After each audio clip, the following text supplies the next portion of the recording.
Olá, pessoal, tudo bem? Estamos aqui com mais um episódio do Isso Pode, Doutor? Programa 50, só que esse é 50.2, que a gente fez 50.1 semana passada, que foi de saúde e bem-estar. Hoje nós estamos fazendo direitos e deveres. Temos que fazer dos dois, não é? 50 é dos dois, né? Então, estamos fazendo a parte do direitos e deveres hoje, com dois excelentes profissionais aqui. Tem gente que já participou muito e tem gente que é a primeira vez, entendeu? Mas tenho certeza que vocês vão gostar. Doutora Ana Maria Malê, tudo bem? Tudo bem? Novamente aqui, né? É um prazer sempre estar aqui com você, debatendo com o pessoal, trazendo informações. Mas todo mundo sabe que eu gosto muito de condomínio, né? Quem já assistiu. Ainda é síndica ainda, gente. Loucura, loucura. Doutor Matheus Modesto, prazer tê-lo aqui pela primeira vez, seja bem-vindo. Se apresente aí, por favor. Aí estou lisonjeado pelo convite, né? É a primeira vez, mas já estou à vontade e vai ser com certeza bem produtivo, né? Um assunto que está bem em alta, né? Que é a vulnerabilidade do consumidor, né? E é isso, me chamo Matheus Modesto, sou advogado desde 2024, né? Mas atuo, né? E atuei como estagiário por 2 anos no Juizado Especial Cível, atuei em escritório e sempre na área do consumidor, tá? Sempre peguei a área do consumidor. E estamos aí para passar um pouquinho de informação. Está escrevendo a sua história agora. Isso aí, né? Sua isso própria aí. história agora. Isso aí, é seu o caminho. começo, é o caminho. Escrevendo seu caminho agora, né? Mas é legal, legal. É por aí mesmo, né? Primeiro tem que passar por essa... Ela pode dizer bem isso. Tem que passar por Eu já essa... sou mais velha, né? Um pouquinho mais velha que você. Mas a minha formação inicial é responsabilidade civil. Então eu fiz bastante realmente consumidor. O juizado, eu confesso a você que infelizmente hoje... Às vezes a gente tem, assim, algumas colocações, né? Os advogados vão entender, né? Meio terra de ninguém. Aquilo ali, né? Às vezes eu acho que eles rasgam o código e deixam a gente um pouquinho na mão, mas faz parte. A nossa luta, né, como advogado, é a gente estar sempre aí trazendo o melhor para o nosso cliente, o direito que o nosso cliente tem, ou defendendo também quem não tem direito, que o advogado também tem esse lado, né? Às vezes a gente tem que falar que o preto é branco, não tem jeito, faz parte da profissão. As pessoas precisam entender que às vezes a gente pode estar ex-adverso, né, Matheus? Exatamente. Você está por uma parte, eu estou por outra, mas a gente não deixa de ser amigos e as partes precisam entender isso.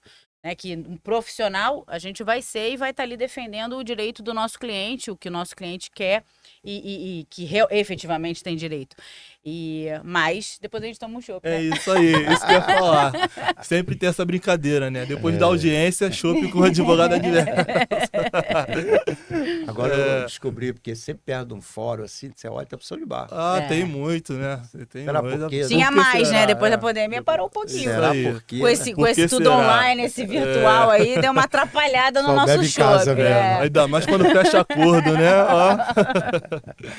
Depende, se é o meu cliente que tem que pagar o acordo, eu não sei se eu vou tomar chopp com você, não. Doutor Matheus, vulnerabilidade do consumidor. Isso aí. Tá? Começar com uma pergunta aqui, que já mandaram, teve entrevista no Instagram, obviamente, né? Isso. O pessoal botou, tem uma amiga que trabalha produzindo conteúdos em plataformas digitais. Em uma dessas contas, onde ela tem a sua maior fonte de renda, a conta foi suspensa sem o motivo expresso pela plataforma. Nesta situação, em específico, ela pode requerer direitos como consumidora? Vamos lá. Sempre tem dessa, né? Tem uma amiga. Tem uma amiga. Sempre tem uma amiga, amigo, né? Nunca é ele. Vamos lá. Hoje em dia, né, as plataformas digitais estão cada vez maiores, né? E, consequentemente, o número de consumidores aumenta. Porque com essas plataformas digitais, você está ali tendo uma relação de consumo, né? Por mais que ali ela esteja trabalhando, né, a relação entre ela e a plataforma ali é uma relação de consumo, tá? Então, assim, realmente nesse caso, ela poderia sim entrar com uma ação buscando na relação consumerista, né? E buscar até uma tutela, tá? Pedido de uma tutela de urgência, porque a plataforma ela tem que deixar bem expressa o motivo pelo qual ela deixou suspensa a conta. Entendeu? Ela não pode omitir informações, ela tem que deixar bem expressa. Independente da plataforma, ela tem que trazer a informação ao consumidor, tá? É isso aí. Certo. A plataforma não pode simplesmente suspende, não diz nada. Não. A lá Brasil mesmo? Não, suspende, não nada. pode. Até porque a gente Essa- sente falta disso, né? Hoje todos nós somos consumidores das plataformas digitais, não tem jeito, é um novo mundo, né? Todo mundo teve que se adaptar. Exatamente. E realmente a gente sente falta, até meio que um direito à defesa, né? Se isso acontecer, eu tive uma situação dessa, mas com um aplicativo de mensagem que tiraram a minha conta, né? Eu consegui reverter no final do dia, fiz um recurso, mas eu tava achando que era fraude. Olha só como que a gente tá tão no mundo tão louco, né?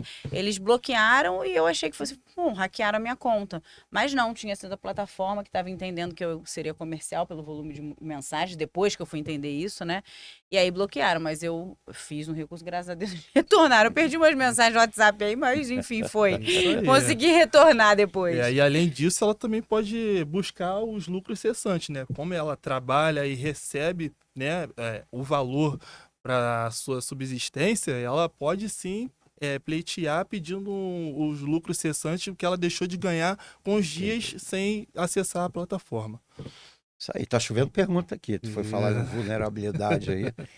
Comprei 7 tipos de produtos em grandes quantidades para meu salão. Me deram um prazo de entrega até o final de julho de 2025. E até o momento, nada. E Nada. aí? E aí?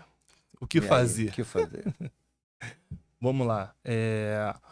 Aqui nós temos também uma relação de consumo, tá? E é o seguinte: a partir do momento que o fornecedor colocou um prazo para cumprir, ele está dando a informação para o cliente e com a boa fé de que vai cumprir nesse prazo. Agora, se ele não responde, né? Se ele não cumpre com o contrato, né? O que ele colocou para poder, assim, cumprir mesmo, né? O acordo, exatamente. Então, assim, é exatamente isso, a vulnerabilidade do consumidor. O consumidor está vulnerável, ele está comprando, né? Ela está comprando, está precisando do produto para o salão de beleza, para poder fazer, né, o seu lucro com aquele produto, e o produto não chega, né? Ela também tem um lucro cessante aí, né, que ela pode pleitear e posteriormente também pedir uma indenização por isso, um dano moral. Senão a cliente vai em cima dela, né? Porque vai deixar de fazer meu cabelo antes do Natal. Não pode. Jamais. Não, tem um detalhe aqui que ela botou que eu não tinha observado. Sim. O fornecedor não responde a ela e continua publicando propagandas de venda. Isso aí, exatamente. Aí, mais uma vez, o Consigo indenização, tá falando aqui. Consegue sim, pode pleitear. No caso, a gente não vai falar assim, consegue, né? Pode pleitear. Pode pleitear, sim, pedindo uma indenização, tá? Porque aqui é o famoso caso do fornecedor que não cumpre com as suas com as regras, né, do Código do Consumidor, tá? E aqui é a falha da prestação de serviço, né? O fornecedor, ele tem a responsabilidade pela teoria, né, Chuva, fugiu a palavra agora. A teoria do risco do empreendimento. O que é isso? Todo fornecedor, toda pessoa jurídica que está no mercado, ela assume os riscos do empreendimento, entendeu? Então, assim, ela, por mais que não tenha culpa, os produtos foram extraviados, a parte que forneceu, né, que é a parte que tem os poderes, ela tem que mostrar para o consumidor que ela quer solucionar aquele problema. Entendi. Tem 2 casas de praias, e alugo por temporada. Gostaria de saber se o contrato de locação pode ser enquadrado nos direitos do consumidor, se uma das partes não cumprirem o que foi contratado. Isso aí você vai para essa área. Olha aí. Aí ela já vai dar pitaco aí, que ela conhece essa peça. Então, vamos lá. Aqui, nesse caso, não estaria enquadrado no consumidor. Aqui seria a lei do inquilinato, tá? Aqui não se enquadra, porque se confunde muito, né, a parte de consumidor com o contrato de aluguel. Porém, quando está inadimplente, né, com o contrato, ela pode usar esse contrato como um título executivo extrajudicial e requerer, assim, o pagamento dos aluguéis atrasados, entendeu? Mas a relação a relação de aluguel, no caso aqui, ela é pela lei do inquilinato, tá? Eu não aguento. Pode falar. Você viu? Você viu que eu já Não, olhei para você. Uma coisa que acontece muito, não sei se você já pegou, Matheus, é assim, quando você tem um intermediário, né, a imobiliária que administra ali aquele imóvel, que a gente sabe, tem também as plataformas hoje, né, grandes Exatamente. plataformas que, né, digitais que estão aí também entrando forte no mercado. Para uma outra geração, eu acho que até essa parte, assim, falando de imóveis, eu acho que a gente está passando por um momento de geração. A gente tem o pessoal que quer ter aquele contato presencial, a gente se irrita com atendimento, vou dizer, de um robô, de uma plataforma que você não consegue falar com a pessoa. Eu vejo muitos clientes sentem falta disso, isso para todos os serviços. Mas voltando para a parte de locação, quando você tem ali um intermediário, tem que ter muito cuidado. Aí eu estou falando vou falar como advogada de administradora, né, de locação, que a gente tem os clientes. A gente fica ali naquele limbo, porque você me contratou para eu administrar seu imóvel, porque você não quer ter contato com o inquilino, né? Você não quer ter, porque todo mundo acha que é aborrecimento e você está fugindo de aborrecimento. Sim. Eu ali tenho um contrato com você, eu e você tem um contrato, que eu vou administrar seu imóvel, e eu faço parte aí nesse meio desse contrato de locação entre vocês, né? Já seria uma terceira pessoa Exatamente. participando. E isso a gente vê julgamentos, infelizmente, quando não há uma boa prestação de serviço, aí eu estou me colocando aqui na figura como administradora, aí a gente vê condenações pelo Código de Defesa do Consumidor. Exatamente. Então, assim, aí tem que entender bem, não é aquela coisa, a pessoa não pode ficar assim, meu imóvel, peguei aqui e o rodapé tá ruim. Eu quero devolver o imóvel. Não é isso. A gente, né? Isso aí tem um laudo de vistoria do imóvel, tem a relação. Mas quando você tem uma administradora, a administradora tem deveres de fazer essa intermediação. Ela não faz milagre, mas ela precisa comprovar que ela foi diligente. E nisso, algumas administradoras, infelizmente, por má prestação de serviço, tiveram condenações, né? Exatamente. Aqui ela está falando no caso de uma terceira pessoa, né, que seria a pessoa jurídica administradora participando daquele contrato ali. Agora, quando são duas pessoas físicas, uma com a outra, aí não há relação de consumo, né? É isso. Legal. Estudante aqui. Estou cursando o 2º período de Direito e, pelo que vejo no Juizado Especial Civil, o dano moral tem sido em valores baixos. Como fazer para demonstrar que o dano moral deve ter um valor mais expressivo? Pô, tá estudando ainda, mas já está pensando. Já está pensando longe. Tem que falar que esse bonde já passou, porque na minha época que era bom dano moral era 200, 300 mil reais. Hoje, exatamente. se conseguir 2 mil, 5 mil, Isso aí. Exatamente. Aqui, no caso, teria que demonstrar, dependendo do caso concreto, a proporcionalidade e a razoabilidade do caso. Entendeu? Mas, assim, temos umas estratégias ou outras, porque empresas grandes, né, a gente consegue ver o capital social certinho, ver quanto que a empresa gasta com a propaganda, né? Porque tem empresas que gastam milhões. Então, assim, 5 mil, 10 mil de dano moral não faz nem cosquinha. A verdade é essa. Então, demonstrar pro juízo que aquela empresa investe tanto em publicidade que 5 mil de dano moral não vai fazer, sabe, aquele caráter pedagógico, né? Que o dano moral é né? isso, é o caráter punitivo e pedagógico, tá? Então, assim, são estratégias que devem ser usadas, é estudar a empresa e colocar informações da empresa, o quanto que a empresa gasta com propagandas, que seria, assim, algo que não é aquilo que a empresa tem para poder investir para melhorar o serviço. Não é, entendeu? Então, é isso, é demonstrar a razoabilidade e proporcionalidade. Se me permite um complemento, eu acho que assim, as pessoas não devem desanimar com isso. Porque a gente sabe que tudo assim na justiça, né, Matheus?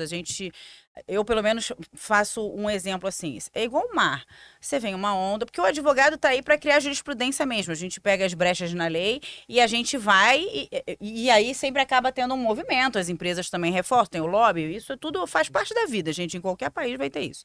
Então, é uma onda, vem o mar, todo mundo ali vai vendo aquilo, vai acontecendo, a crista realmente fica uma coisa, um volume muito grande de demandas, o judiciário enxerga aquilo, daqui a pouco ele começa a regulamentar isso aí. Aí aquela onda estoura e aí a coisa vira uma marolinha, né? Eu tô fazendo esse exemplo que parece bobo, mas assim, as pessoas não podem desanimar. Porque Exatamente. quando você desanima, você fala assim, isso aí não vai dar nada. Não, vai dar sim. Porque você precisa mostrar para o judiciário que aquela empresa ali, ela está errando com o consumidor. Quando você fala, vou deixar para lá, é muito fácil para a empresa. Por mais que tenha essa questão do lobby que esteja na marolinha de direito do consumidor, eu fico triste. Eu que fiz, assim, fiz pós-direito do consumidor, né? A gente, quando veio a legislação, a gente não sei nem se era nascido. Quando chegou aquele auge, né? A gente estudando aquela coisa, é gostoso. A gente teve um marco, Sim. né? O Código de Defesa do Consumidor trouxe, assim, uma sensação realmente do consumidor ser ouvido logo que a lei passou a valer. A gente estava precisando muito disso, a coisa estava muito sem norte realmente o Código de Defesa do Consumidor trouxe o norte e a regulamentação, e as empresas precisaram se adequar a isso, e os consumidores se sentiram ouvidos e com força. Então, assim, a gente não pode deixar que isso passe, mesmo com as indenizações baixas, né? Que a gente considera baixa, porque já tivemos alta. Porque é muito também subjetivo, né? Exatamente. O valor das indenizações. Mas, de fato, a gente está nesse período. Mas não pode desanimar. Tem que ter prova, tem que reclamar, tem que fazer a sua parte administrativa. Também não adianta achar que o advogado vai fazer milagre, chegar no escritório, aconteceu isso. Dá seu jeito aí, doutor. Não, não é assim. Você tem que ter o protocolo de reclamação, você tem que demonstrar que você tentou resolver aquilo, porque senão você não vai conseguir indenização. Porque, né, hoje, na marolinha, o judiciário ele já entende ali o que o consumidor precisa fazer para ele gerar indenização. Senão você vai cair no mero aborrecimento. Exatamente, mas tem um adendo aqui também que o STJ, né, já está definindo essa questão de assim, quando a pessoa, né, tenta resolver o conflito, aí o judiciário, olha só, essa pessoa tentou resolver o conflito, não conseguiu, e aí já pesa a mão no dano moral. Mas só que hoje já está batendo em conflito com a Constituição, porque a Constituição diz que o acesso à justiça é livre. Então, assim, hoje o STJ já entende que não precisa demonstrar que tentou resolver extrajudicialmente, tá? Agora, tiveram algumas decisões, tá? Falando sobre isso, que a parte, né, não tentou resolver extrajudicialmente, tá bom? Mas agora já mudou o posicionamento de que o acesso à justiça é livre, tá? De acordo com a Constituição Federal. É isso. Isso aqui foi vítima de uma coisa que ninguém quase hoje em dia acontece. Foi vítima de golpe através de uma das minhas contas bancárias, ainda mais conta bancária. Foram realizadas 5 transferências bancárias num único dia e à noite. O banco é responsável pelo mesmo que tenha sido uma terceira, mesmo que tenha sido terceira pessoa que tenha realizado a fraude? Sim, o banco é responsável, né? A gente cai de novo na teoria do risco do empreendimento, tá? Porque a teoria do risco do empreendimento é isso. O banco, ele está no mercado e ele assume os riscos. Mesmo não tendo culpa, ele é responsável, tá, em reparar os danos. E diz a súmula 479 do STJ diz que as instituições financeiras são responsáveis mesmo sem comprovar a culpa, tá? Então, sim, o banco é responsável. Porque Ele tá uma coisa impressionante, né? E agora é em cima do Pix, agora também, né? Exatamente. Cada hora é em isso cima aí. de uma coisa. E a proteção do consumidor. Aí houve a falha da prestação do serviço. Porque se o serviço fosse de qualidade, não haveria as fraudes, né? Não haveriam as fraudes, né? A proteção do consumidor é essa. Houve a falha da prestação do serviço do banco, não protegeu o consumidor foi lesado, o banco tem que reparar. É isso. Outro dia eu tive que resolver uma situação de condomínio, não tive que ir presencialmente no banco, né? Eu já estava assim há 1 hora e pouco. Aí eu comecei a ficar um pouco chateada, né? Um pouquinho só chateada, sem paciência. Aí eu falei, se fosse um bandido, já tinha feito a transferência. Eu tô aqui há 2 horas, eu não consigo nem acessar minha conta. Impressionante. Falei, nossa, que impressionante. Aí eu dei um grito, aí todo mundo ficou olhando. Falei, impressionante, né? Porque se fosse um bandido, em 5 minutos roubava tudo. Aí, Agora, isso aí. eu tô aqui há 1 hora e meia e ninguém resolve meu problema. Eu não tô entendendo o que tá acontecendo aqui nesse banco. E às vezes Mas- nem eles Impressionante, mesmos né? lá dentro também não sabem. Ah, o mas que eu tá acho que assim, acontecendo. infelizmente, Claro, né? por que o banco tem que ser responsável? Porque as informações que tem ali vêm de dentro do banco. Exatamente. É impressionante as fraudes, né? A gente que tem as ações, quando a gente vê Sim, os dados, até a Informações ligação, são dadas lá de são dentro. todos os dados do Passado. cliente. isso. É Eles impressionante. sabem tudo. Tudo. Tudo. Nome de gerente, última movimentação, muitas vezes, assim, eles sabem tudo. Eles realmente, assim, quem passou por um golpe tem que correr atrás do seu prejuízo, porque é uma falha de prestação do banco. Isso aí. Aquela informação saiu dali. É isso aí. E aí, quer parece- falar mais alguma coisa, por favor? Assim, Mais não tem algum como assunto? não tem como a gente falar de consumidor sem falar de contratos, né? Não tem como, Tem né? isso aí também, né? Inclusive, eu nem falei isso, mas eu também já vou terminar a pós-graduação em responsabilidade civil, contratos e consumidor, tá? E assim, não tem como a gente falar de consumidor sem falar de contrato, né? O que acontece? A forma de contratar tem como ser formal, né? A coisa escrita, com assinatura. A verbal aqui, né? Ó, quer me vender esse relógio?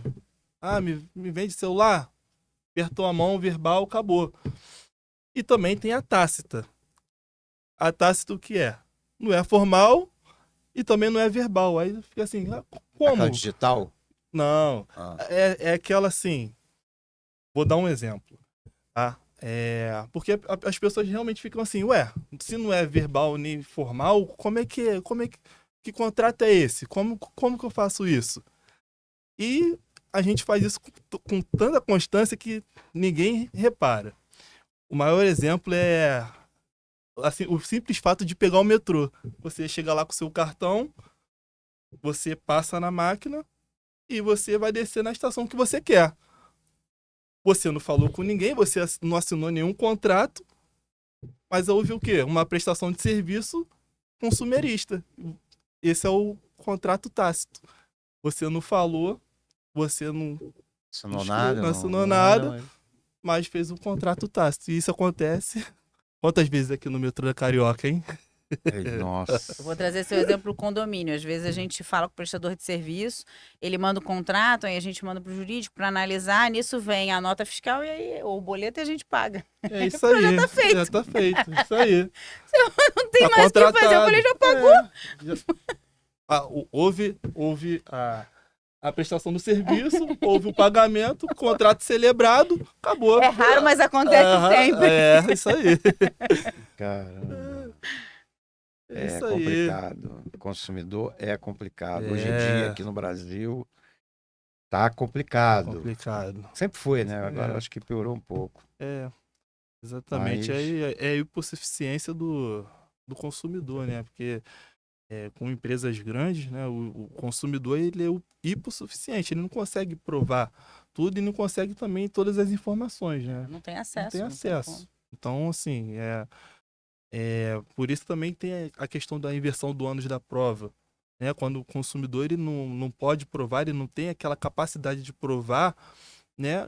O ônus da prova recai sobre o fornecedor de serviços. Legal. Hum. Muito bom, doutor Matheus. Muito É, obrigado é. pelos Tô esclarecimentos. começando a ficar mais à vontade. Vai poder fazer mais depois, isso mais aí. tranquilidade. Isso Mas tá aí, bom, tá legal. Tá É. legal, tá legal. isso aí. Muito obrigado Obrigado. pelos seus esclarecimentos. Doutora Ana Maria Malê, coisas que quase não acontecem hoje em dia. Inadimplência e gestão condominial. Haja paciência. Vamos lá, ainda é Só de pessoal. falar já fico estressado. E ainda é síndica. Então, o pessoal saber, eu sou advogada, é síndica. né? Advogada condominialista também em outras áreas e tenho uma empresa de síndico profissional, eu e minha sócia, a Audácia Síndicos. Então eu vou fazer assim um pouco de um contraponto e o Matheus vai me ajudar aqui, fica à vontade. Certeza. Porque o dia a dia você finge que é o condômino. A gente fala advogado Não. e finge que é o condômino. Já tem Não, pergunta mas aí- aqui. Mas Tem a aí depois, pergunta ou não? mas aí Não, depois vou não falar tem. um pouquinho desse início, assim, Tá, fala. da inadimplência, mas fala. Mas depois não tem o chopp, né? Quando é. Com o síndico condômino geralmente não tem, não. Sei não. Bom, então vamos lá. A gente falando assim de inadimplência, né? Por que que eu escolhi esse tema hoje? Primeiro que é um tema que aflige muitos condomínios. As pessoas realmente ficam... Você com um condomínio com uma inadimplência, você atrapalha em tudo, né? E dependendo desse percentual, você praticamente não consegue gerir o condomínio, tá? Porque todo mundo sabe que condomínio, por mais que ele tenha lá o CNPJ, ele não é uma empresa. Ele é uma empresa, mas não é uma empresa com fins lucrativos. Então, ele é um rateio de despesas. Mas ali, quando a gente fala de condomínio, que pode ser de casas, pode ser prédio, estou falando no geral, né? Condomínio edilício. Você tem ali um patrimônio. Todos aqueles condôminos, né, que são proprietários, eles têm ali o seu patrimônio. E ninguém quer ter um patrimônio desvalorizado. Quando a gente vai comprar ou vender, você tem um apartamento destruído e um apartamento todo reformado. O que é mais fácil? O que você gostaria de ter? O todo reformado. É muito mais fácil. Quando você entra num prédio, você tem uma portaria bonita, uma gestão boa. Não estou falando de embelezamento, não, mas realmente a aparência conta, não adianta a gente negar. Você tem uma gestão organizada e você tem uma saúde financeira boa no condomínio, isso valoriza o patrimônio. Hoje, assim, a maior parte dos clientes, quando vai ver um imóvel, ele pergunta, tenho tanto. E qual o valor do condomínio? Isso é uma pergunta recorrente. Então, quando você tem um condomínio aparentemente alto, né, que a gente tem que analisar, às vezes não é o rateio, são poucas unidades. Você tem um condomínio que te impacta todo mês ali naquele pagamento, isso desvaloriza o preço do seu imóvel. Porque a pessoa vai comprar, aquele imóvel vale tanto, mas se você tem um condomínio muito acima da média naquele bairro ali, ou na média que você tem, está dentro do seu orçamento, porque conta, gente, todo mundo aqui é dono de casa. Todo mundo aqui tem conta para pagar e boleto. Então, o condomínio vai ser uma despesa que você vai ter que pagar. E ali, aquele valor, ele assusta. Então, por que eu estou trazendo essas percepções, né, de quem vai comprar um apartamento ou uma casa, e agora trazendo para dentro da gestão como síndica. Quando você vê ali, se você tem um condomínio com 100 unidades e você tem 1, 2, 3 condôminos que precisaram atrasar suas cotas, uma coisa rápida, não estou falando de situações piores. Você não impacta no mês seguinte essa gestão. Você vai impactar a médio e longo prazo. Sim. Mas diretamente, o síndico ele consegue gerir ali, né, com aquela previsão orçamentária, os valores que estão, tudo bem, não entrou uma cota, você verifica com o condomínio o que está acontecendo, qual a situação daquilo, né, no mês seguinte vai entrar, ok, a gente vai conseguir acertar e vai conseguir gerir, você não vai impactar nas contas ali. Agora, vamos colocar um prédio que você tem 11 unidades. Você divide as despesas. Se um deixar de pagar aquilo ali, já complicou seu orçamento. No mês seguinte, você já está negativo, se você tiver ali redondinho. Você não... Né, assim, o seu dia a dia de pagamento ele vai ser fortemente impactado. Então, estou trazendo essas duas possibilidades que a gente fala, o percentual de inadimplência.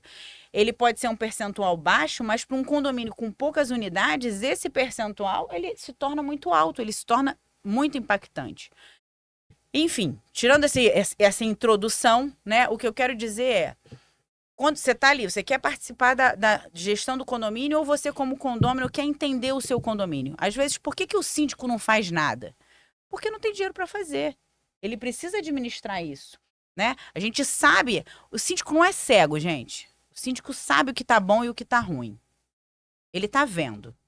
Só que ele precisa planejar aquilo ali. E ele precisa de caixa. E aí levar a assembleia às situações, que pode ser, a gente tem que fazer uma situação, vamos colocar uma cota extra, né? Agora, obrinhas pontuais, se você tem ali, poderia ser rápido, que você consegue tirar o dinheiro do caixa, se você tem uma inadimplência, você já não consegue mais fazer. Exatamente. Né? Consertar uma porta, fazer alguma coisa, você não consegue. Eu não sei se você mora em condomínio. Mas aí recai tudo sobre o síndico, né, em si. Mas as pessoas têm que entender que ali é uma responsabilidade de todos, né? Uma responsabilidade solidária, né? Que a gente chama. Porque todos têm que cumprir com o seu dever. Se um não cumpre, é isso aí. Todo mundo paga. Todo mundo paga. E realmente, quando vira uma situação pontual de inadimplência, e aí quais são as situações pontuais de inadimplência? Muitas vezes tem um casal e tem o falecimento de um dos cônjuges, né? Já está com um idoso, aquela família ali tinha uma estrutura e aquele período ali de luto, porque as pessoas também têm que respeitar, né? Você sabe que às vezes você está casado há não sei quantos anos, aquela senhora, o marido morreu, ela nunca pagou uma conta, gente. Não sabe nem como recebe o condomínio. O marido fazia tudo. A gente tem pessoas assim. Sim. Condomínio também é conflito de gerações. É mais comum do que se imagina. E ali você vai ver, não, aquela pessoa, você vai olhar aquele núcleo familiar ali. Aconteceu essa situação. Então, você sabe que está passando por esse luto inicial e essa transição. Então, você consegue esperar ali 2 meses, né? Dependendo de como tiver, 3 meses. Você tem que... O síndico, a dica que eu dou, ele tem que observar. Porque as pessoas falam assim, só pode mover ação depois de 3 meses. Não tem nada disso, gente. Deu 1 mês, você pode mover ação. É que mover ação é caro, né, Matheus? É caro. O judiciário não é tão barato assim quanto se pensa. Já começa pagando os custos e iniciais. tirando certidão e fazendo um monte de coisa. Então, por mais que você possa tentar pedir gratuidade de justiça para o condomínio, não é fácil, não é fácil de deferir. Mas, enfim, então o síndico ele vai olhar aquilo ali, ele vai ver o que aquele núcleo familiar está passando. Ou é o divórcio, ou é o falecimento. Então, o que a gente pode ali de razoável esperar, e o síndico junto com os conselheiros, porque os conselheiros são importantes nessa tomada de decisão e nesse apoio do síndico, entender a parte financeira, porque são eles que vão analisar as contas, né? Então vai saber, olha, vou sinalizar, aquilo ali tá acontecendo essa situação ali com essa família. Ok, vamos aguardar tanto tempo? Aí esse inventário virou briga. Aí judicializa. Não espera a briga acabar, porque ela não vai acabar tão cedo. Esperar o dinheiro do inventário sair, olha quantos anos. Não dá, né? For extrajudicial. Não dá. Porque assim, tudo parece... Não, nós vamos resolver. Nem sempre, né? Você sempre, até quer resolver, mas eu não sei se a outra parte quer. E é isso, pra gente, quanto mais rápido resolver, melhor. Principalmente para advogado. Mas é isso, a gente tem a luta constante com o judiciário para poder conseguir como síndico, você bem. tem que fazer essa análise. Um divórcio, aquela família ali que se quebrou, muitas vezes o cônjuge que fica, isso acontece muito, os advogados, né, que fazem divórcio vão entender. Sei lá, o marido saiu de casa, eu fiquei lá. Primeiro tem que saber, a vida do casal, antes eram 2, né, 1 mais 1, agora ficou só 1. Já não tem mais o 1 mais 1. Então, a sua vida ela tem que se readaptar. Nem sempre você pode manter aquele padrão. E aí, o cônjuge que ficou no apartamento, geralmente, muitas vezes, né, não entende essa situação. Porque ele tá magoado, ele tá com raiva, ele ou ela, tá? Isso independente, porque hoje tá todo mundo aí, né, junto, não importa se é homem ou mulher. Mas ele quer. Muitas vezes ele foi traído, e aí ele quer fazer aquilo de vingança, acha que não, você que tem que pagar tudo, e aí você não paga, e eu tô lá morando, e você que saiu de casa, você quer isso, você quer aquilo. Não aí façam você fala, isso. você tá morando lá, quem tem que pagar é você, eu falo, eu não vou pagar nada, você que vai ter que pagar. Enfim, então esse período também de divórcio, ele também é bem complicado, que o síndico precisa observar, e o advogado condominialista também tem que estar ali nessa ajuda, nessa tomada de decisão, para saber esse tempo, né? O quanto que o condomínio aguenta, não é ser bonzinho, é ser razoável, né? O quanto que ele aguenta e o quanto que realmente você já precisa ali judicializar. Isso, desculpa. Mas também tentar uma conciliação, né? Porque nessa questão, né, do divórcio, é mostrar que quanto mais briga, pior fica a situação, né? Porque, assim, já é difícil sem a briga, em acordo com as partes. Com mais briga, tudo posterga mais ainda. Esse é o melhor dos mundos. A gente tenta fazer isso, com certeza. Nós, né, como advogados, a gente tenta trazer isso para os clientes. Mas eu falo, eu tenho formação em mediação e sou mediadora, mas não tenho tempo para atuar como mediadora agora. Eu só trago as técnicas de mediação porque eu tô fazendo, mas no Tribunal de Justiça eu não tô mais conseguindo atuar por realmente falta de agenda. Muitas vezes a mediação, ou qualquer método para resolver o conflito, né? Mediação, conciliação, assim como muitos outros, práticas colaborativas, seja lá o que for, às vezes o cliente ele não tá maduro para isso, né? Ele não tá naquele momento que ele não tá com a escuta ativa que a gente fala. Você pode falar para o cliente, mas ele tá tão cego. A gente vê assim, ele tá com tanta raiva, ele tá tão magoado, ele tá tão chateado, que ele não tá te escutando. Então, às vezes, você precisa iniciar o processo, mas sabendo que o advogado ele tem que ter o leque de opções, né? Isso. E observar o cliente. Sabendo que, com o avançar do processo, a situação pode ser levada a uma mediação, a uma conciliação, pode ser resolvida, mas às vezes você precisa iniciar. Você precisa judicializar, porque o cliente ele não está maduro para isso. Sim. A gente que está de fora, a gente está vendo. É muito fácil olhar no retrovisor. É mole. Sim. Lembrar do que aconteceu e pensar novamente com a nossa experiência. Mas no olho do furacão, é difícil pensar. Sim. As pessoas ficam realmente cegas, né? Não conseguem entender o momento e também tomar as decisões corretas, né? Estou falando aqui estratégia, acho meio difícil isso, né? Do síndico para prevenir inadimplência. Tá, vamos lá. Eu já dei alguns exemplos de situações do dia a dia ali do casal que podem estar passando. Agora, a gente também tem seria uma os taxa... sem vergonha, né? Assim, o sem vergonha também que gosta de, entre atrasar uma coisa ou outra, eu atraso o condomínio porque ela espera, né? Tem que ter cuidado com isso também. Então, assim, a comunicação, o síndico, ele está gerindo pessoas. Por mais que ele tenha ali o financeiro, um monte de coisa, porteiro, a equipe de portaria, você é um gestor de pessoas. Então, quem vai entrar no cargo de síndico precisa entender isso. Se você não tiver isso na mente, você não vai ser um síndico. Hoje em dia, a gente já teve a fase do síndico ditador, do síndico militar, daquele síndico aposentado que ficava o dia todo lá no condomínio. Hoje a gente tem uma visão diferente. Hoje ninguém mais quer ser síndico porque sabe o tamanho da responsabilidade que é, né? Você responde por tudo ali, pela sua omissão. Então, assim, ninguém quer ser mais. Então, você precisa ter aquele olhar ali, o que eu tenho? Como que é essa comunidade? Você precisa entender o seu condomínio. Quem são aqueles moradores? E quando você tem esse olhar, você para assim, você vê, você identifica. Eu atualmente estou síndica só de 12 condomínios, não é porque a pessoa não gosta de problema? É isso aí. Você gosta de problema, Matheus? Assim, para tentar resolver, né? Se pagar, você gosta, são os né? meus. Os honorários são os Eduardo também não gosta de problema. São os meus. Chegando naquele Pix, a gente tenta resolver um problema ou outro, né? Mas quando você está ali naquela situação, você começa a ver, né? O condômino mais reclamão que tem da sua gestão é com certeza aquele que não respeita regra nenhuma. É impressionante.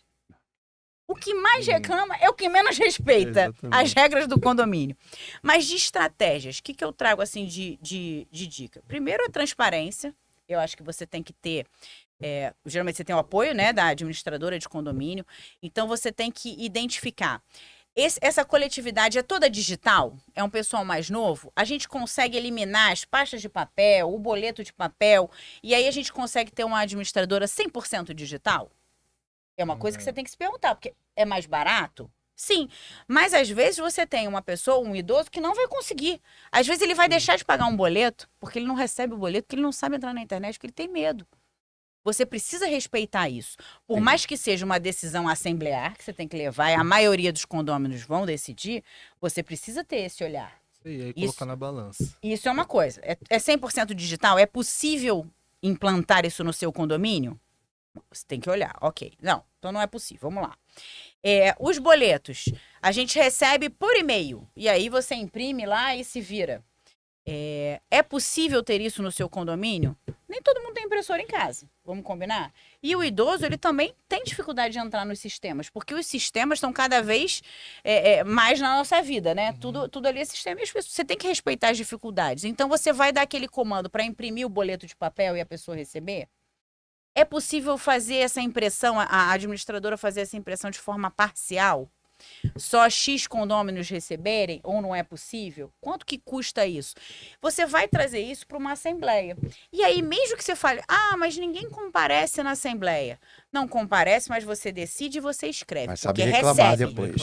Com certeza. Mas sabe reclamar Mas depois. você escreveu ali uma boa ata de assembleia, acaba com muitos problemas, muitas situações que você recebe a reclamação. Você fala, mas isso foi decidido em assembleia, está aqui escrito.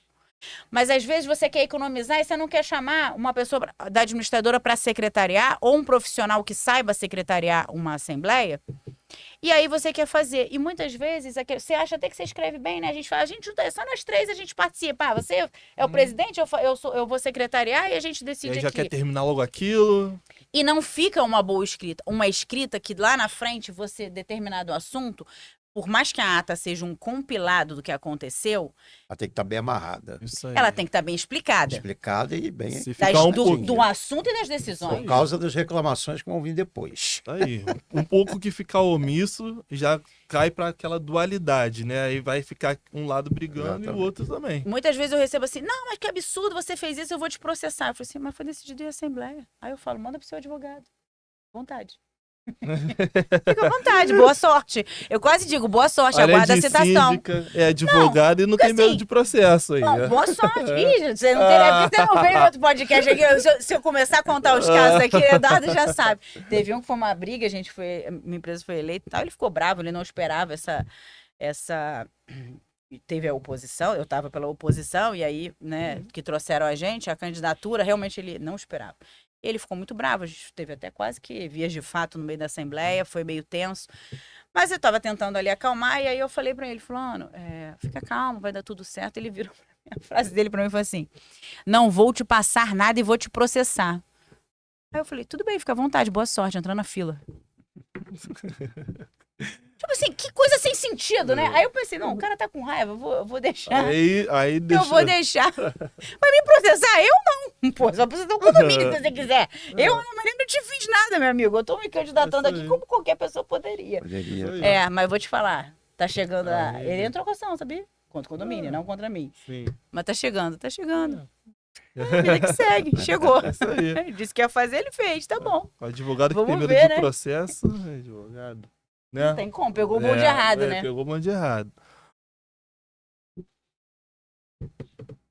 As outras perguntas aqui, eu acho que Bem que ela a gente tá quase não conversando, né? ela já respondeu. Deixa eu trazer uma outra coisa que tem acontecido muito nos condomínios, até Matheus com certeza daqui a pouco vai estar recebendo aí contratos para analisar. O pessoal tem falado muito de garantidora, né? É uma coisa que as pessoas têm muita dúvida, é uma coisa nova no mercado, e as pessoas ficam com muito medo. E o que é a garantidora, né? No começo, assim, eu realmente não recomendava. Eu falei assim, não recomendo não. Isso a gente fica logo no começo, se você não sabe direito como é que funciona, você fica meio assim. Porque primeiro vê a consequência. Só que aí era muito novo no mercado. Você quer saber como é que eles vão assumir, né, o compromisso, se o condomínio vai ficar descoberto ou não. Enfim, a gente ficou ali, vamos ver o que acontece. Observar, como você falou. Mas agora a coisa já está mais fomentada no mercado, né? Os contratos já apareceram. Quem é que está, vou dizer, por trás das garantidoras? Os bancos, os fundos de investimento que te dão um lastro financeiro ali para aquilo. Mas vamos explicar o que, que é. Quando que você pode trazer uma garantidora para o seu condomínio, né? Qual é o momento de você trazer? Quando você tem uma inadimplência muito alta, às vezes o gestor ele chega lá e você está com uma inadimplência de 30%, 40% no condomínio. Acontece, depois da pandemia, isso aconteceu muito, né? Você tem ali, é inviável você gerir um condomínio dessa forma, o condomínio está no negativo, e uma hora a administradora, aquela conta chega, porque ela vai virar e falar assim, olha só, eu não posso mais te emprestar dinheiro, eu não sou banco, né? Então, assim, vai chegar uma hora que vai tudo travar. E você tem obrigações, você precisa pagar funcionários, as obrigações trabalhistas, o elevador, uma série de coisas ali que você não pode deixar de fazer. Então, você começa a ficar engessado. Você vendo essa situação, que aquilo ali vai te travar, vai travar o condomínio, você precisa analisar. O que a garantidora faz? Vamos fazer conta de padaria para ficar mais fácil. Você tem lá 50 unidades. Aí você tá com uma inadimplência alta, sei lá, 15, 20 unidades. Impossível gerir um condomínio assim. O que a garantidora vai fazer? Ela vai garantir o pagamento das 50 unidades. Tem uma contrapartida, que é um deságio, geralmente, né, 2,93%, 3 ponto alguma coisa, tem um deságio ali. Mas ela, todo dia 5, dia 10, seja lá o dia que for o recebimento, ela te garante os 50 condomínios pagos ali, com esse deságio contratual, com as regras ali. Beleza. Então você tem, o condomínio que tem uma garantidora, o síndico, o gestor, ele sabe que ele vai receber os 50 condomínios. E aí, quem está inadimplente não deve mais para o condomínio. A garantidora é que vai cobrar e ela detém é como uma cessão de direito. Você vai ali, você passa a procuração e ele passa a ser o detentor disso. Então a coisa muda, sabe? Porque a gente tem muita covardia no mundo. E as pessoas sabem assim, esse processo vai demorar até o condomínio fazer alguma coisa, o condomínio não tem nem dinheiro, como é que ele vai dar entrada num processo? E a coisa vai avançando. Quando você faz isso, a empresa tem dinheiro para entrar com o processo e rapidinho ela vai entrar com o processo. A coisa muda. O medo vem. Porque a possibilidade de você perder um imóvel, que é o leilão lá no final, né? Isso aqui que é uma construção muito mais para frente, a coisa já mudou de figura. E ali você não vai negociar ali mais com o síndico. Você não vai ter aquela coisa, não, deixa eu falar com essa mulher chata aí não que é tá. Pessoa física, já pessoa física. Não é mais pessoal.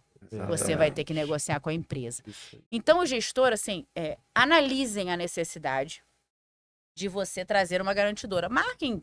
Chame as garantidoras, conversem. Eles também vão querer analisar se é interessante aquilo ali para eles. É um negócio, de fato, né? Ninguém vai querer garantir, né, os seus condomínios se realmente não for uma situação viável. Agora, digo para vocês, uma consequência. Se você não tiver com a convenção atualizada ou registrada, a garantidora não quer nem saber de você. Então, isso também obriga o condomínio a se organizar. Se organizar, exato. Eu ia falar isso. Eu tive uma situação que é um condomínio, vou falar só o bairro, Copacabana. E tem situações diversas e uma família tem 6 apartamentos. E estão brigando há muitos anos. E aí houve uma situação que aí na briga, o que faz? Para de pagar. Só que 4 meses de débito condominial de 6 unidades estava em R$70 mil. Não dá mais para gerir. A coisa começa a ficar impossível. E um processo judicial, ele não vai te trazer o resultado de imediato. Ele, ao final, ele vai te trazer a compensação. Mas muitas vezes a gente está vendo aí que o débito condominial, ele ultrapassa o valor do imóvel. Por isso que o leilão tá assim, ó. A galera tá doida com o leilão. Muitas vezes eu já tive um condomínio, ainda sou gestora desse condomínio. Uma unidade estava com 600 mil de débito, mas eu assumi agora, então o processo já estava rolando. E a unidade foi vendida a 200 e poucos mil no leilão. Ainda tem coisa aí pra cobrar e você não vai ver. Provavelmente não vai ver isso. Então, quando aconteceu essa situação, que eu tô dando um exemplo bem peculiar, mas qualquer situação, você assumiu, você viu que aquilo ali, você não vai conseguir resolver. Não adianta você sentar, por que não pagou? Eu não posso botar uma arma na cabeça da pessoa e falar assim, paga. Aí o cara sabe que tem que pagar. Você está sendo cobrado, você está sendo notificado, as pessoas sabem da sua responsabilidade, é todo mundo adulto. Mas você vê que aquilo ali, você não vai conseguir receber o condomínio não vai conseguir receber aquele valor. Então, analisem a possibilidade de uma garantidora, porque senão o seu condomínio vai ficar sem conseguir gestão. Aí começa. Aí você vê o condomínio que toda hora um síndico sai, o síndico morador, que ele entra achando que vai resolver porque ele tem um bom relacionamento. Não resolve. Aí ele entrega o cargo. Aí vem outro. Não, eu vou resolver que eu conheço fulano. Aí ele entra. Não vai resolver. Não vai resolver, gente. Eu acho Não que vai. é melhor, analisando assim de fora, né? Eu acho que a melhor coisa pro condomínio é realmente síndico de fora. Tira a Porque- personalidade, né? Exatamente. Você não Exatamente. conhece ninguém ali, você não tem Isso aí. conhecimento de ninguém, intimidade. Pode até vir, né? Por acaso pode conhecer um ou outro, mas dificilmente você vai ter. Então você está chegando ali, você não tem, sabe? Você vai Aí. agir como síndica, independente de quem for, né? E saiba, Isso. se me xingar, vai tomar processo criminal. É. Eu ligo pra doutora Marisa, hein? É. Imediatamente. Saiba disso. Eu não dou mole. Eu fico imaginando. Lembrei de um áudio aí. Não tenha dúvida disso. Eu fico imaginando só as assembleias, cara. Meu Deus. Sabe por que as assembleias são boas? Porque eu levo pra gravar. Eu aviso que vou gravar vídeo e áudio e eu levo uma gravação profissional. Todas as assembleias são... Você não tem noção de como que uma gravação avisada, não é nada escolhido. Não é gravação, eu vou gravar aqui pra ninguém ver, não. Fica uma câmera filmando. Vocês não têm noção de como a assembleia fica produtiva, objetiva, sem atrito e realmente respeitosa. Não, e com o objetivo de resolver a situação. É impressionante. É um tudo investimento. educado, né? Fica Tudo todo mundo muito. tranquilo, a coisa flui assim, com calma, e realmente os assuntos que têm que ser tratados são tratados. Porque você vê, assim, assembleias que... Não, assuntos gerais eu nem boto, né? O podcast de uma comissão que eu faço parte, sou membro, estava até convidando o Matheus antes, né, para participar das comissões. Sou a coordenadora do podcast. O nome do podcast é Assuntos Gerais, que é aquele item que a gente não coloca. Porque ninguém quer saber de assuntos gerais, você não decide nada. É só kikiki. É kikiki. Aí um assunto, às vezes, importante, que o síndico não tá sabendo, aí a pessoa faz questão de descer na assembleia para largar em assuntos gerais, porque você vai ter que marcar outra assembleia para decidir, porque você não pode decidir. Mas senhora, por que a senhora não falou isso antes? Por que a senhora não sinalizou que isso estava acontecendo? Eu já colocava como item de pauta, eu já teria tentado resolver a situação. Não, mas a pessoa quer o kikiki no assuntos gerais. Aí vira assembleia em cima de assembleia e não resolve nada. E o povo, assim, parece que... Eu boto até... A gente vai analisando. Tem assembleia que a gente leva cafezinho, leva água. Tem umas que a gente não leva nada. Porque aí tem que ser mais rápido. O povo tem que ficar com sede pra sede, falar com mesmo. sono. Não, e o meu marido brinca, eu já Só a contei isso síndica que aqui. bebe água. Só a síndica, porque É a minha será- garrafinha, só que Será eu bebo. por quê, né? Que ela tem que beber água. É estratégia. Mas geralmente eu sou boazinha. A gente leva lanche, a gente faz as coisas legais. Isso aí. Mas pro Matheus, eu sei que o Matheus não sabe, eu já sabe disso. Meu marido, ele fala assim, você não marcou a assembleia no dia tal, não? Eu falei assim, não marquei. Ele, você está de brincadeira? Tem jogo do não sei o que com não sei o que lá. Ele é vascaíno, né? Tem jogo não sei o que, tem jogo final do não sei da onde, do campeonato, não sei das coisas. Eu falei assim, Alex, Então, eu não vou. Ele Não, acho ele que- ganhou ontem, não calma brinca aí. não, que ganhou Não, mas ontem. na final, o Vasco, eu acho que ele é Ó, outro você não time. briga Acho com que meu ele marido não, hein? Eu tenho que torcer pro gigante da colina, Matheus. Eu sou flamenguista, mas Eu pô, também tem sou flamenguista, o- mas... mas o Vasco Mas tem eu acho que que ele ir. tava torcendo pro Flamengo. Ele tá Sabias falando da aqui hoje final, também. olha só. Ó o Botafoguense ali, os Botafoguenses. Tem dois aqui, ó. Aí, ó. E assim, aí ele fala, não, mas tem o jogo, não sei o quê. Aí eu falei, Alex, eu vou saber quando é que tem jogo, eu vou basear agora a minha agenda no campeonato, sei lá das quantas. Aí, mas eu já chego na Assembleia, o pessoal já até me conhece. Aí, tipo assim, bom, já sei, já fui devidamente chamada a atenção pelo meu marido, que hoje tem jogo do Flamengo, não sei das quantas, jogo tal, eu falo o jogo, né? Aí os caras já dão aquele alívio, sabe? Ai, graças a Deus, ela não vai atrapalhar meu jogo. Eu falo, já sei disso, então seremos objetivos, vamos resolver o que tem que resolver pra vocês poderem ver o jogo. Aí, e eu tenho que voltar pra casa e meu marido ver o jogo também. Aí rapidinho resolve. Não, fica concentrado, né? Isso Porque da hora do jogo, você sabe que o pessoal levanta e vai embora? Os homens todos levantam e vão. Eu Não querem nem acredito, eu também saber. levantaria e Pode, ir assim, embora sair. também. Não querem nem saber. Tipo assim, a hora do... Se foram realmente, assim, os...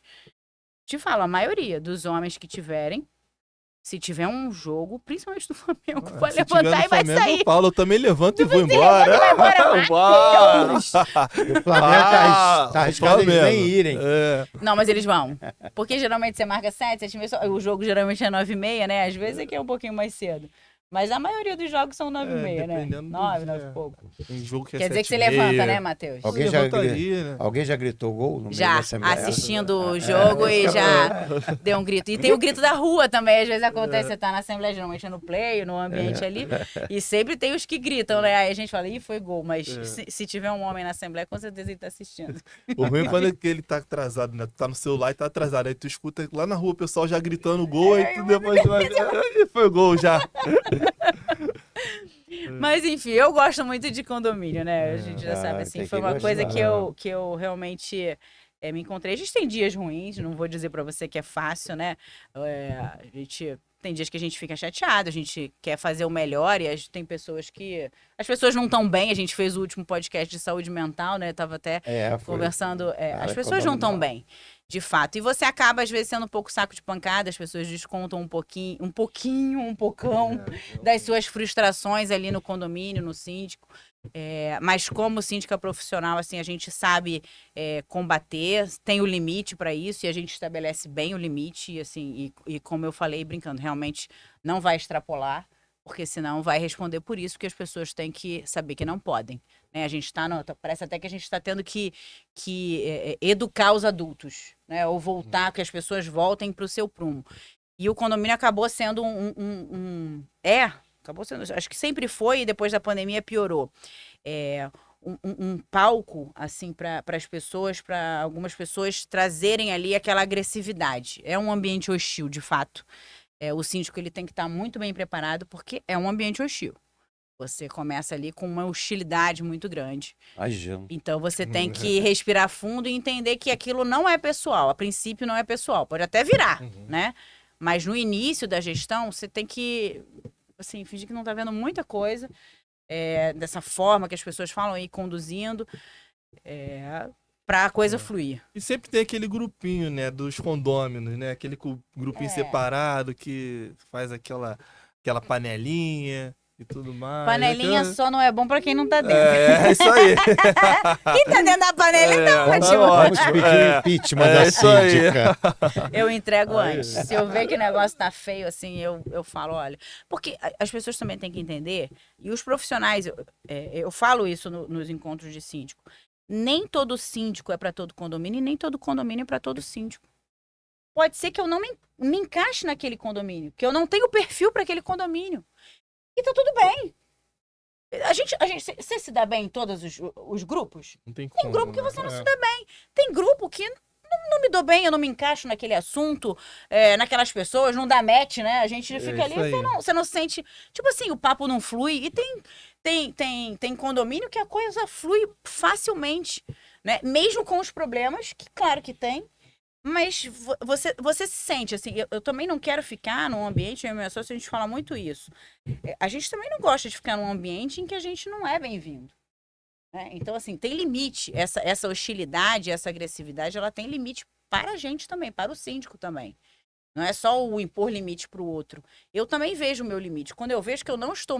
Que o nosso trabalho, né? Que o meu estilo de trabalho... Isso acontece com os clientes também. Você não tem cliente que você fala... atua e, assim, naquele atendimento ali você vê que não vai dar certo. É isso aí. Aí é o momento de a gente saber de se retirar ou falar que não dá para fazer ou indicar um outro colega que seja, Que tem o né, que tem o perfil. perfil, porque realmente tem situações que é melhor não fazer, não pegar, do que depois você ficar se martirizando com aquilo Sim, porque a gente fica posteriormente. frustrado também que a É. gente não deu conta. Isso aí. Então eu tenho feito bastante esse exercício. Esse ano foi um ano que eu busquei muito isso, assim, entender que se aquele condomínio ali não é para mim, eu também preciso abrir mão dele. Eu preciso sinalizar, olha, gente, vamos fazer uma assembleia, tragam outras opções. E entre os síndicos, a gente fala muito isso. Tem um síndico que já me indicou 2 condomínios. E ele fala, assim, ele entendeu isso, ele entende muito bem isso. Vou até falar com ele, a gente podia fazer um só com síndico. Aí você vai adorar, que vai ser um síndico falando de tudo aqui. Ele vai sair do... É bom que você vai ouvir Nossa. as brigas, né? E aí, mas ele fala, olha, esse condomínio aqui tem que ser um síndico advogado, eu sou um síndico engenheiro. Porque ele identificou que o perfil, o síndico advogado, ele não vai advogar para o condomínio. Mas ele tem um olhar de advogado. O síndico engenheiro, ele não vai ser o engenheiro do condomínio, mas ele tem um olhar de engenheiro. O síndico administrador tem o olhar do administrador. Então, assim, a gente faz essa troca. Eu posso identificar que o estado que aquele prédio está, ele precisa de um síndico engenheiro. Uhum. Porque o olhar é diferente. Isso aí. É isso aí, gente. Isso aí. Chegamos Cada um ao no seu final. papel. Passou já o tempo. Ih, Sei se por deixar eu quê. falo será? até... Sei por quê que Não, quando também a não doutora sei. Ana Maria está, o tempo passa rápido. E eu nem dei muitos exemplos hoje. Sua parte final aí, o que você quer falar? Quer falar das tuas mídias, por favor. Eu falar que, assim, vou começar a ficar mais por dentro das mídias sociais agora, né? Eu tinha um outro olhar. Minha página era trancada do Instagram, mas agora eu vou começar a produzir umas mídias e falar um pouquinho, né? E demonstrar um pouco do direito, né, no dia a dia, até mesmo algumas situações que as pessoas não têm noção, né, do direito que tem, né? Então, assim, é uma das... É o ensinar, né? É o ensinar, exatamente. E foi isso também que me incentivou a fazer o direito, né? Então, assim, para saber mais. E Fala seu atuar Instagram pra eu mais. te seguir, porque eu te É, conheci hoje. é isso aí. Fala aí, Instagram. O meu Instagram é @adv.mateus com TH modesto. Esse é Saído, o meu Mateus. ADV. Obrigado. Isso aí, nada. Foi E excelente. Muito isso bom. aí. Bem Feliz esclarecedor. Esse aqui, Doutora Ana Maria. ó. Segundo, né? Isso Deixa eu aí. seguir aqui meu amigo agora. Vai lá que já vou seguir de volta. Ó, Deus, já tô não, seguindo. Daqui a pouco a gente faz parceria e tudo aí, É. ó. Com certeza. Olha. Bom, eu sou Ana Maria Malé. Considerações finais. Meu Instagram é @Ana Maria Malé, para ficar fácil. Minha empresa de síndicos é Audácia Síndicos Profissionais, também tem o Instagram lá. Podem procurar. Eu e minha sócia, a gente também costuma colocar bastante conteúdo, trazendo esse dia a dia aí do síndico, essa gestão humanizada que a gente tenta trazer para o condomínio. A gente participa de bastante eventos e trazendo sempre conteúdo. É importante, mesmo você não sendo síndico, eu acho que o conteúdo não é para síndico, é para condômino. Você é proprietário, você precisa entender e saber o que é um síndico, saber o que é uma gestão de condomínio, para quando você olhar ali o balancete, ter o seu patrimônio, você saber o que está sendo feito. Você pode não querer ser síndico, a gente já entendeu que ninguém quer ser síndico, fica tranquilo, a gente quer. Mas é importante a sua participação. Então, assim... Aprendam, né? Hoje a gente tem essa oportunidade das redes sociais, mas também tem muitos cursos que eu ministro, dou aula, faço parte de vários eventos aí ao longo do ano. E o ano tá acabando, né? Já é Natal. Desejar um Feliz Natal para todo mundo. Para você, isso Eduardo, aí. muito obrigada pelo Pra vocês convite. também. 2026, espero participar de bastante podcast aqui, trazendo conteúdo. Com certeza. Com E, certeza. enfim, muito obrigada aí pelo convite. Eu que agradeço Eu aos também dois, foi agradeço muito bom. Espero que vocês tenham gostado, tá bom? É isso aí, terminando mais um. E volto a dizer, não deixe para procurar advogado em cima da hora. Advogado não faz milagre. Valeu? Abraço, até o próximo. Tchau. Tchau.